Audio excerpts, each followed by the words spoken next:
Olá,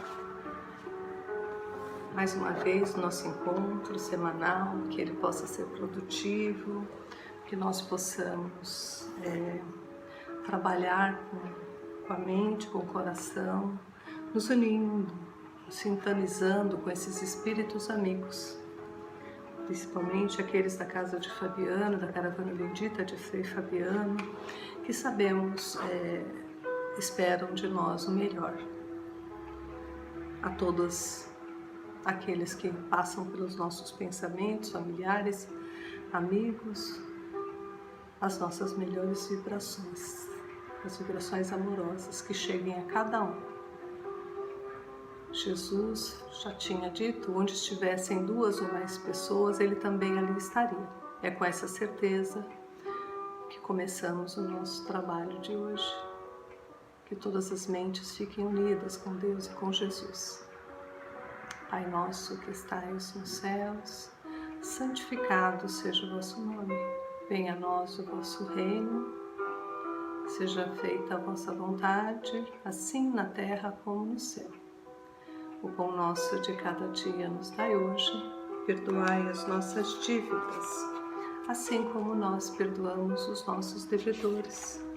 Não nos deixeis, Senhor, cair em novos erros e livra-nos de todo o mal. Que assim seja, graças a Deus e a Jesus. Então, vamos dar uma pausazinha na música. Aqui.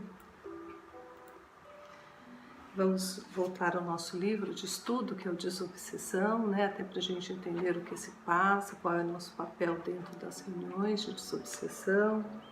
E nós paramos no capítulo 20, vamos dar continuidade no capítulo 21. O 21 ele fala sobre visitantes na sessão de desobsessão.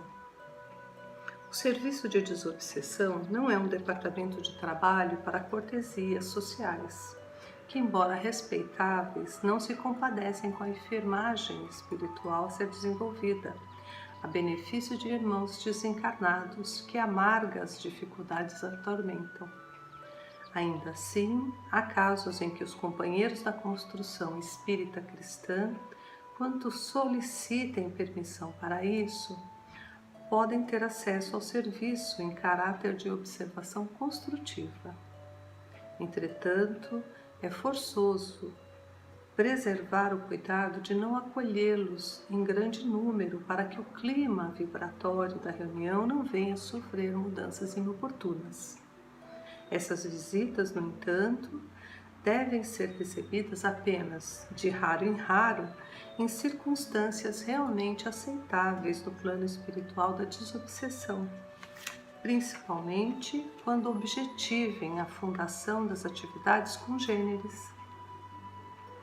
E antes da admissão necessária, é imperioso que os mentores espirituais do grupo sejam previamente consultados, por respeito justo às responsabilidades que eles abraçam em favor da equipe, muito embora saibamos que a orientação das atividades espíritas vigora na doutrina, na própria doutrina, e não no arbítrio de amigos desencarnados, mesmo aqueles que testemunham elevada condição. Compreende-se que os visitantes não necessitem de comparecimento que excedam 3 a 4 reuniões. Aqui nós vamos entender, depois mais para frente eu vou falar com o apoio dos outros livros, né, sobre esse clima, né, que ele fala vibratório. Por que as visitas às vezes podem desorganizar, né, aquilo que foi programado? São visitas inesperadas, não devem acontecer, né, sempre autorizadas pela orientação, pelo plano espiritual. Claro, eles vão fazer de tudo, se é para chegar, que vai acontecer, né? E também ao contrário, se não for, mas depende dos dirigentes encarnados, daqueles que estão ali na lide, né? Da sessão de desobsessão. Muitas pessoas me perguntam, posso levar um amigo, posso levar uma pessoa? Nem sempre, né? A gente tem que entender que muitos estão ali em situações diversas, né? Ali são marcados encontros, às vezes não muito agradáveis, com espíritos ainda que não entendem a sua situação, que podem estar em situação de raiva, encolerizados ainda, né? Então, para uma visitante, para um visitante, não seria muito agradável e pode até perturbar, né? O equilíbrio daquela pessoa e também de toda a equipe que vai ficar preocupado com um novo integrante ali sem o preparo devido. Então, realmente, a sessão de obsessão é de muita responsabilidade para quem participa, para quem foi autorizado de manter essa disciplina, né? Nem sempre a gente pode olhar todos que entram ali, né? Por isso trabalhamos em 2, 3, para que essa visão tenha-se, né? Para a pessoa não entrar na sessão que não é indicada para ela, mas deve ser de todo participante essa ajuda feita, né? Para que o dirigente, os outros componentes todos, sigam em frente com equilíbrio e com paz e com o cumprimento da programação realizada pelo plano espiritual. O capítulo 22, ele fala sobre ausência justificada. Frequentemente surge o caso da impossibilidade absoluta de comparecimento desse ou daquele companheiro às atividades predeterminadas.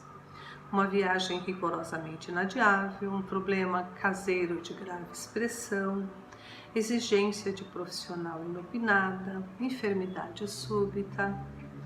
Que o amigo, numa situação assim, não esqueça o compromisso em que se acha em curso na obra de desobsessão e peça um aviso direto, sempre que possível, com antecedência mesmo de horas e minutos, ao dirigente da reunião, justificando a ausência, para evitar indisciplinas que ocorrerão fatalmente no campo mental do grupo através de apreensões e considerações descabidas. De qualquer modo, ainda mesmo com um número reduzido de participantes, a reunião pode ser efetuada. Aqui no caso das ausências injustificadas, por que a gente pede para avisar? Porque os próprios companheiros da reunião ficam preocupados, ficam perguntando, e ciclano, e fulano, não veio, será que aconteceu alguma coisa? Então a mente acaba se distraindo, né, e não fica atenta para as intuições necessárias que nós vamos ali ouvir e precisamos receber com mais clareza, né? Então, se a gente está preocupado com alguma coisa externa, isso prejudica também o trabalho. Então, imagina uma pessoa assídua, tal, falta, todo mundo vai ficar pensando, né? E isso perturba o trabalho da desobsessão. Então, um aviso, né, mesmo que hoje tem tantos meios de comunicação, não é? A gente não tem a desculpa de não conseguir, né? Um amigo avisando, um vizinho, alguém que vá na reunião, né? Aí temos capítulo 23, ele fala da chegada inesperada de um doente. Em algumas ocasiões aparece um problema súbito, a chegada de enfermos ou de obsediados sem aviso prévio, sejam adultos ou crianças. Necessário que o discernimento do conjunto funcione ativo. Na maioria dos acontecimentos desta ordem, o doente e os acompanhantes podem ser admitidos por momentos rápidos na fase preparatória dos serviços programados, recebendo passes e orientações para que se dirijam a órgãos de assistência ou doutrinação competentes. Trabalho esse que será executado pelos componentes que o diretor da reunião designará.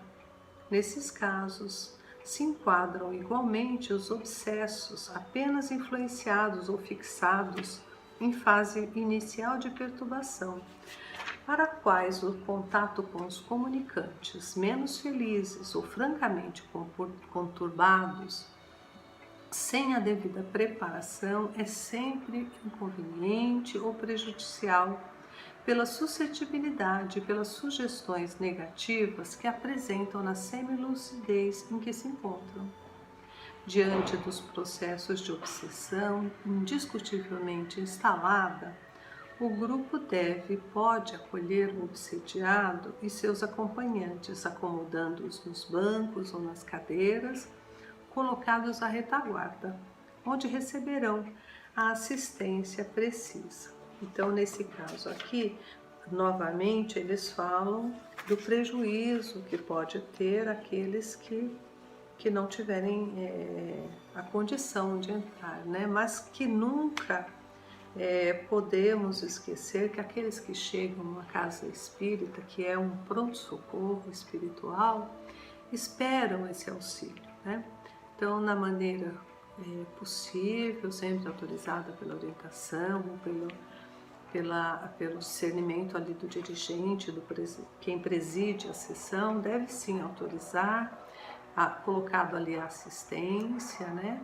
Para que ele seja ajudado naquele momento de emergência, né? De urgência, pelo fato, pelo propósito que ali ele está, que está nítido na obsessão, mas depois encaminhada a orientação de forma que seja o grupo todo, a equipe toda, analisando junto e ajudando junto, né? Porque é um trabalho de equipe de todos os espíritos da casa, né? Então, muita responsabilidade nessa obsessão, né? E aí eu trouxe do Livro dos Espíritos para a gente falar, entender um pouquinho mais sobre o clima vibratório, que são as sensações, né, as vibrações ou pensamentos de espíritos afins. Isso que é clima vibratório, né? E eu trouxe aqui do capítulo 6, né, o ensaio teórico sobre as sensações nos espíritos, né? O item aqui, vamos ler aqui, a partir da segunda página, aqui a pergunta seria 257, o item 257, né? E vamos ler a partir daqui. O corpo é um instrumento da dor, se não é a sua causa primeira, pelo menos é a sua causa imediata. A alma tem a percepção da dor, mas essa percepção é um efeito.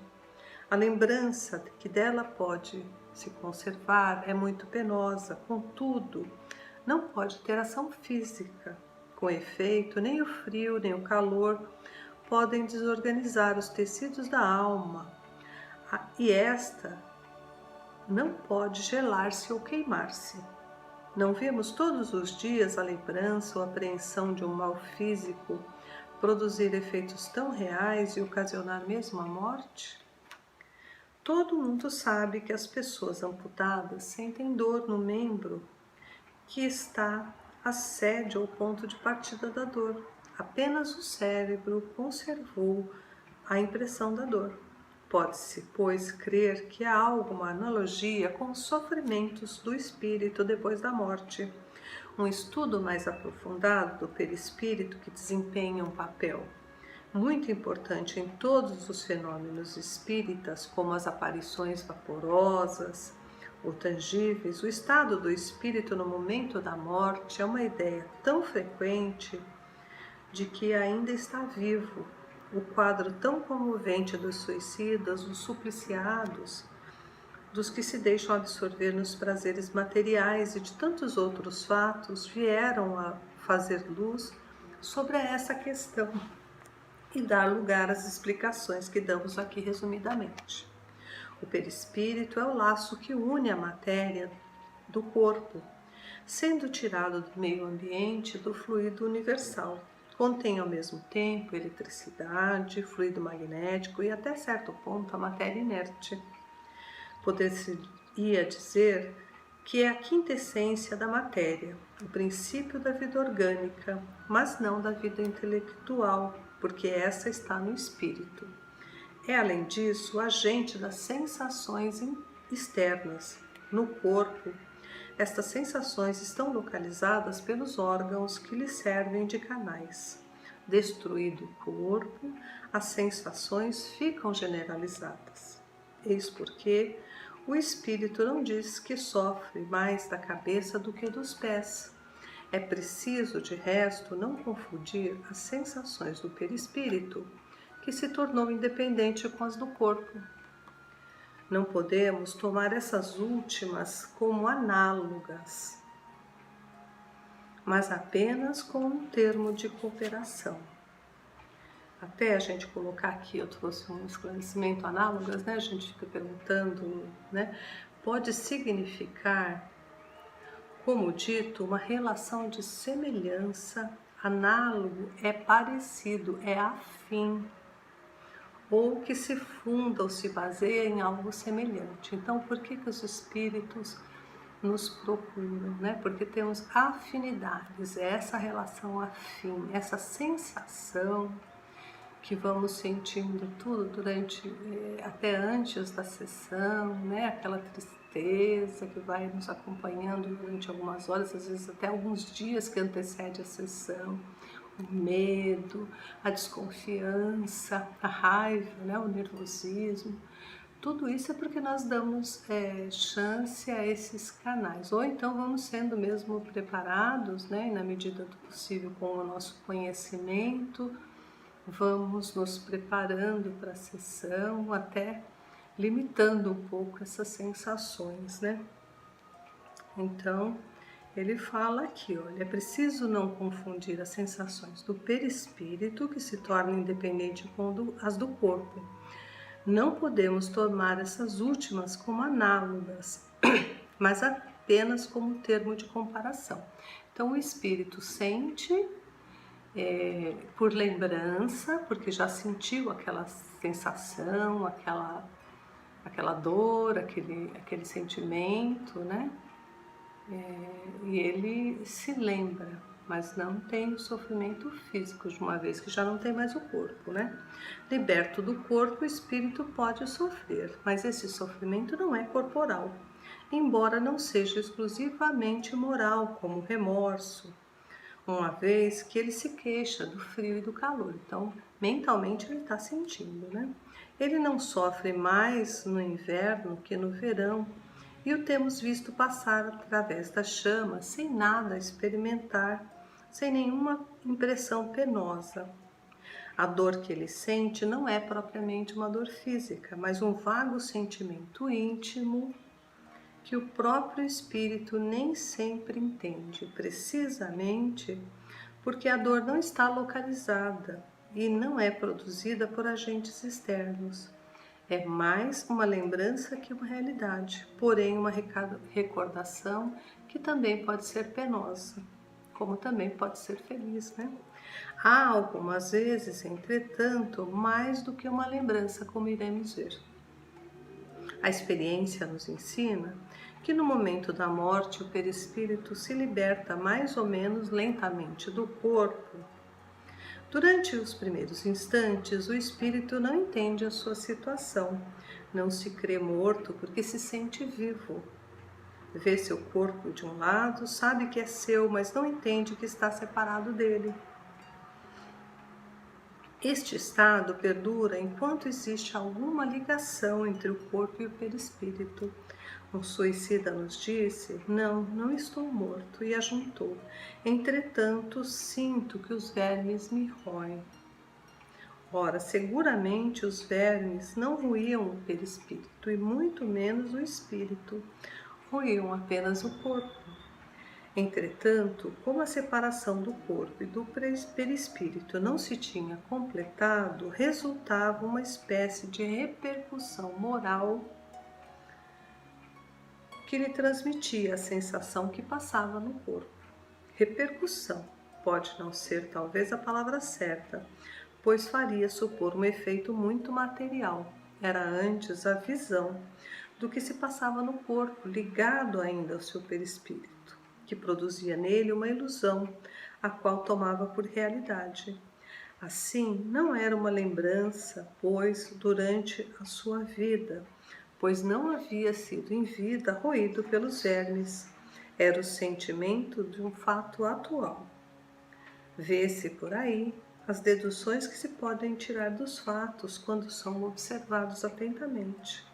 Durante a vida, o corpo recebe as impressões exteriores que as transmite para o espírito, por intermédio do perispírito, que constitui provavelmente o que se chama de fluido nervoso. Morto o corpo, ele não sente mais nada, visto que não há nele espírito e nem perispírito no corpo, né? O perispírito desprendido do corpo experimenta a sensação Mas como esta não lhe chega mais por um canal limitado, é generalizada. Ora, como na realidade ele não é mais um agente de transmissão, pois é no espírito que está a consciência, resulta disso que se pudesse existir um perispírito sem espírito, ele não sentiria mais do que um corpo morto. Da mesma forma, se o espírito não tivesse o perispírito, seria inacessível a toda sensação penosa, como ocorre com os espíritos completamente purificados. Sabemos que quanto mais eles se purificam, mais a essência do perispírito se torna etérea, do que se segue que a influência material diminui à medida em que o espírito progride, quer dizer, à medida que o próprio perispírito se torna menos grosseiro. Mas dir-se-á, as sensações agradáveis são transmitidas ao espírito pelo perispírito, da mesma forma que as sensações desagradáveis. Ora, se o espírito puro é inacessível a umas, deve ser igualmente a outras. Sim, sem dúvida, para aqueles que provem unicamente da influência da matéria que conhecemos. O som dos nossos instrumentos, o perfume de nossas flores, nenhuma impressão lhes causam. Entretanto, ele experimenta sensações íntimas, de um encanto indefinível, que nem podemos imaginar, pois a esse respeito somos cegos de nascença em relação à luz. Sabemos que ela existe, mas por que meio? Aí se detém a nossa ciência. Sabemos que existe percepção, sensação, audição, visão, que essas faculdades são atributos de todo ser, e não como no homem, de uma parte do ser. Mas ainda uma vez, por que intermediário? É o que não sabemos. Os próprios espíritos não podem nos dar conta, visto que a nossa linguagem não está em condições de exprimir as ideias que temos, mas da mesma forma que a língua dos selvagens não temos termos para exprimir as nossas artes, nossas ciências e nossas doutrinas filosóficas. Dizendo que os espíritos são inacessíveis às impressões da nossa matéria, queremos falar dos espíritos muito elevados, cujo envoltório etéreo não encontra analogia no nosso mundo. O mesmo não ocorre com os perispíritos mais densos, que percebem os nossos sons, os nossos odores, embora não o façam por uma parte da sua individualidade enquanto vida. Poderia dizer que as vibrações moleculares se fazem sentir em todo o ser e chegam assim ao seu sensorium comune, né? O seu sensor comum ali, que é próprio do espírito, embora de um modo diferente, e pode ser também como uma impressão diferente, o que produz uma modificação na percepção. Eles ouvem o som da nossa voz, entretanto, nos compreendem sem o auxílio da palavra, através apenas pela transmissão de pensamento. Isso vem em apoio ao que dissemos. Essa penetração é tanto mais fácil quanto mais o espírito está desmaterializado. Quanto à visão, ela independe da nossa luz. A faculdade de ver é um atributo essencial da nossa alma. Para ela não há obscuridade e apresenta-se mais extensa, mais penetrante para os que estão ainda mais purificados. A alma ou o espírito tem, pois, em si a faculdade de todas as percepções. Na vida corpórea, elas são limitadas pela grosseria de seus órgãos. Contudo, na vida extracorpórea, o são cada vez menos à medida que se torna menos compacto o envoltório semimaterial. O tema continua para quem quiser ler mais à frente em casa, mas o mais importante é que esse campo vibratório que a gente cria, né? Essas sensações todas que sentimos, eles sentem, eles veem, eles ouvem de uma outra forma, né? Mais expandida do que nós. Eles têm essa sensação e se unem pelas afinidades. Então, muito cuidado antes, né? Tudo para nós ali da sessão de desobsessão, para todos que são médicos, né?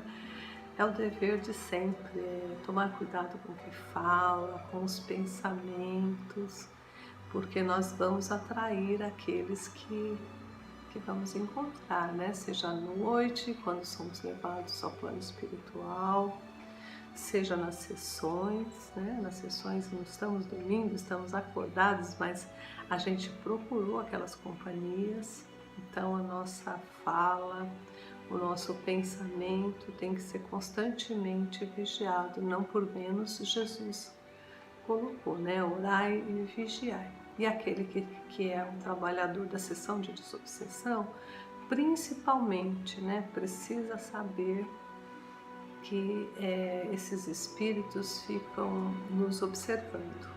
E uma vez encontrando essas afinidades que eles querem, se unem a nós. E aí, esses reflexos, né, que nós sentimos não muito bons, são as companhias que buscamos durante a semana.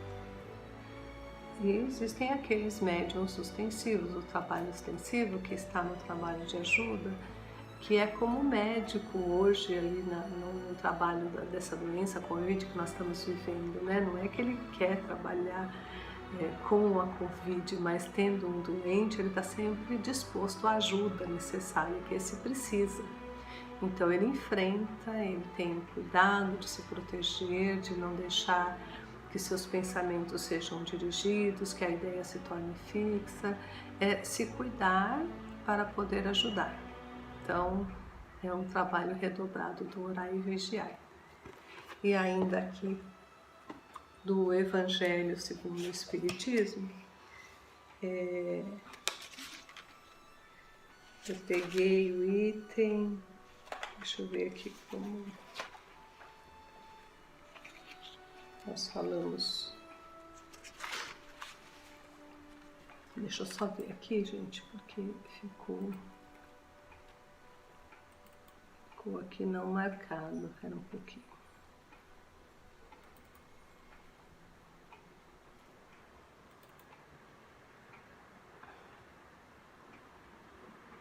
Vamos pegar aqui, vai ser abrindo aqui para mim ver que acabou a marcação. É muitas moradas na casa do Pai, né? Isso, do capítulo 3º, há muitas moradas na casa do Pai. E a gente tem aqui diferentes estados da alma na erraticidade. É do item 1, olha, não se turbe o vosso coração. Crede em Deus, crede também em mim. Há muitas moradas na casa de meu Pai. Se assim não fosse, eu vos teria dito, pois vou preparar-vos o lugar, e depois que eu me for, e vou vos aparelhar o lugar. Virei outra vez e tomar-vos-ei para mim.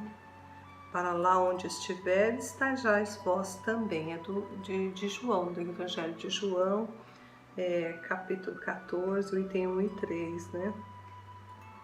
E eu vou falar do item 2 aqui no Evangelho segundo o Espiritismo. Diferentes estados da alma na erraticidade, que é no mundo espiritual. A casa do Pai é o universo. As diferentes moradas são os mundos que circulam no espaço infinito, oferecendo aos espíritos desencarnados estações apropriadas ao seu adiantamento. Independente da diversidade dos mundos, essas palavras também podem ser interpretadas pelo estado feliz ou infeliz dos espíritos na erraticidade, conforme ele for mais ou menos puro e liberto das atrações materiais, o meio em que estiver, o aspecto das coisas, as sensações que experimentar, as percepções que possuir, Tudo isso varia ao infinito, exatamente o que a gente viu agora. Num primeiro momento, o espírito não se dá muito conta do que está acontecendo. Num segundo momento, ele vai atrás daquilo que lhe interessa. Muitos tentam voltar à sua casa, às pessoas que ele ama, né? E quando ele vê que ele não consegue, ou que ninguém lhe dá atenção, então, depois de algum tempo, conforme ele vai se desligando materialmente, né? Ele vai encontrando aqueles que estão sempre ali desde o início do desencarne junto com ele para ajudá-lo, né? Mas nem sempre o espírito quer esse encontro, ele quer as coisas que ele gostava de ter, né? Mas essas sensações que ele experimentar, essas experiências, percepções que ele tem, né? Variam ao infinito. Muitos se desligam mais rapidamente já. Principalmente deveríamos nós espíritas, né, nos prepararmos para o desencarne, reconhecer, né, de imediato ali. Imediato eu não digo porque todos vamos ter o período ali de perturbação, né, do desligamento do corpo, mas as percepções variam então ao infinito, como fala o Evangelho. Enquanto uns, por exemplo, não podem afastar-se do meio em que vieram, esse que é o caso que eu falei, né, voltam para sua casa, para aqueles familiares para onde ele convivia, né, outros se elevam e percorrem o espaço e os mundos, quer dizer, conseguem se ligar no plano espiritual, ali fazendo uma prece, imediatamente reconhecem ali os amigos espirituais, porque todos temos, seja em qualquer condição que nós temos ao menos o nosso espírito protetor, o nosso anjo da guarda, que a gente chama, né, ao nosso lado, acompanhando, né, e alguns familiares, aqueles que se interessam por nós, pedem para que nesse momento do desencarne estejam ali conosco, mas nem sempre são vistos, só no momento que o espírito quer, né, procura ajuda. A gente viu isso no filme, no livro Nosso Lar, né? Quanto tempo ele demorou para querer pedir ajuda a Deus e a Jesus, para que ele entendesse, para que alguém pudesse socorrê-lo, né?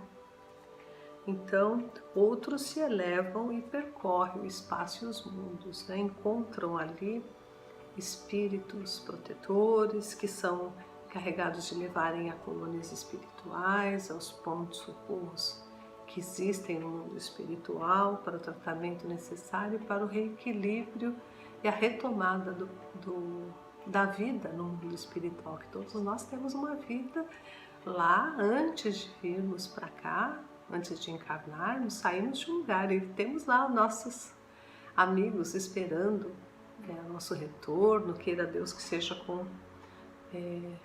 algum mérito, né? Com alguma coisa na mão que nós voltamos melhores do que saímos, né?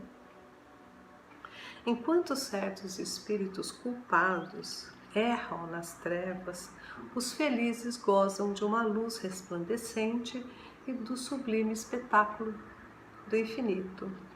Enquanto, enfim, o malvado, cheio de remorso e pesares, frequentemente só, sem consolações, separado dos objetos de sua afeição, geme sob a opressão dos sofrimentos morais, o justo, junto aos que ama, goza de indizível felicidade.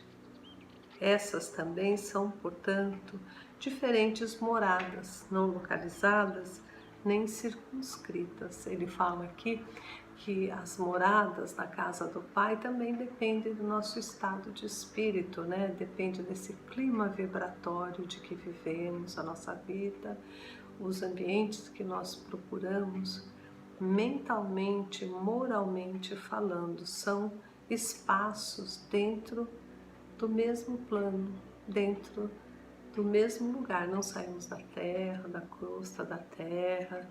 O universo é imenso, podemos sim mudar de globos, né? de globos terrestres, não sei só da Terra, né?